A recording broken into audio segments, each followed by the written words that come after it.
Bee Green was born Maria Beat Siegel in 1925 in the German city of Munich. Her early childhood alongside her older brother Hans Peter was unremarkable enough and often happy. Her father Michael was a lawyer and her mother an artist, and the family owned a holiday home in the Bavarian countryside. But in 1933 something terrible happened to her father, and it was a harbinger of the horrors that were to come for Jews such as the Siegels in Hitler's Germany. In March of 1933, when Bee was just 8 years old, her father happened to have a client who had been arrested without a warrant. This was a month after the Nazis had come to power in Germany and was an example of the thuggish lawlessness that was about to descend upon the nation. The client was Max Ulfelder, who ran a department store in Munich.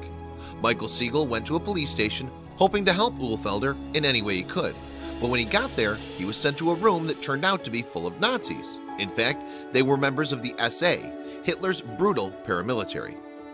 And the Nazi thugs wasted no time in tearing into Siegel, giving him a brutal beating and bursting one of his eardrums in the process.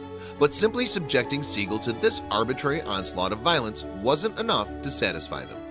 Next, the gloating thugs made a crude billboard that they hung around his neck. The sign read, "Ich bin Jude, aber ich will mich nie mehr bei der Polizei beschweren," which translates as, "I am a Jew and I will never complain to the police." And Siegel's tormentors then paraded the man barefoot through the streets with this notice slung around his neck. By sheer chance, there was a freelance photographer among the crowd who took the photograph that you see here. It was widely published in the US and elsewhere at the time, and it came to be an iconic representation of Nazi inhumanity. Years later, Bee recalled the incident. She was at home in the family apartment when she heard the door bang. Bee popped into the hallway only to see her father's blood-stained coat hanging on a peg. Rushing to his bedroom, she saw him grabbing a sheet, trying to hide his wounds from her. And things were only to get worse. Discriminatory laws against Jews were introduced time and again throughout the 1930s. For example, in 1935, Jews were stripped of their German citizenship, even people who had only one Jewish grandparent. The following year, Jews were banned from working in a number of professions. That Germany was no place to be if you were Jewish was terrifyingly apparent. One especially sinister turning point in the lives of German Jews was the event known as Kristallnacht, or the Night of Broken Glass. This outbreak of violence occurred in November 1938 and resulted in the destruction of Jewish businesses and the burning of synagogues. While the forces of law and order turned a blind eye, or in some cases even participated in the atrocities, at least 91 Jews were murdered and 30,000 others were sent to concentration camps. And all of this happened with the implicit approval of sinister Nazi propaganda minister Joseph Goebbels. Bee Siegel's parents decided that something had to be done, so they made plans to evacuate Bee and her brother Hans, who was 4 years older. Hans was first to leave Germany for London in March of 1939, followed 3 months later by his 14-year-old sister. Bee is shown on the right of this photo, which was taken on the train that shuttered her away from Munich. She escaped under the Kindertransport scheme designed to rescue Jewish children from the clutches of the Nazis. Years later, Bee recalled that at first this solo train journey across Europe, departing from Munich in the dead of night, filled her with excitement.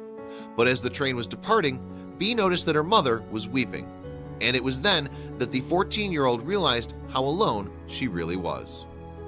Bee's journey finally ended at Liverpool Street Station in London, where she was met by the daughter of Mrs. Williams, the woman who agreed to take her in. She went on to attend a school in London and still recalls one particularly upsetting episode. Leafing through a copy of Picture Post magazine at the school one day, for the first time, Bee saw the photo of her dad being paraded through the streets of Munich by the Nazis. Unsurprisingly, Bee was reduced to tears by the image. Her teacher then took her to see the school's principal, explaining the situation. But the principal said that the photograph could not be of her father and that it was merely a piece of propaganda. Many people, even during the war, could not believe the depths of brutality that the Nazis were capable of.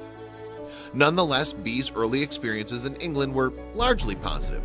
Mrs. Williams died, but her son and his wife took over as Bee's guardians, and she went to live in a fine country house near the English city of Winchester. In an interview with the Richmond magazine, Bee recalled, "I thought that all English people lived like that. How was I to judge? I learned all about fly fishing and shooting and training gun dogs, none of which ever really came in handy." Fortunately, B's parents also managed to escape Germany, but not until 1940, when they succeeded in emigrating to Peru. They managed to catch the Trans-Siberian Express train from Berlin, which took them across Russia to Japan. They were fortunate that Hitler and Stalin were still allies at this point, as their journey could have been impossible after the Nazis attacked the Soviets in 1941. From Japan, they sailed to San Francisco and finally on to Peru. In her interview with the Richmond magazine, Bee remembered those terrible times in Germany. "It's not for me to forgive," she said. "I told a rabbi that once. You cannot forgive the unforgivable. People talk about bitterness, but actually, I find it quite query to call them shitty bastards. Yes." And remembering her father's words after the ordeal at the hands of those Nazi brutes in 1933, she used the same phrase again. "Dad said, 'From the moment they attacked me, I thought I will outlast you all.' He did too. He was 96 when he died, but most of those shitty bastards froze to death in the Russian snow." And who could begrudge Bee, in her 90th year during this interview, an occasional profanity? In January 2017, Bee, now 92, enjoyed a very special moment. She visited Hampton School on the edge of London, where her grandson Ben is a student, and gave a talk about her experiences in Nazi Germany. Ben was 14 then, the very age Bee was when she escaped from Germany. Bee told the BBC, "In spite of Hitler, we're here, 3 generations. It's a sort of miracle."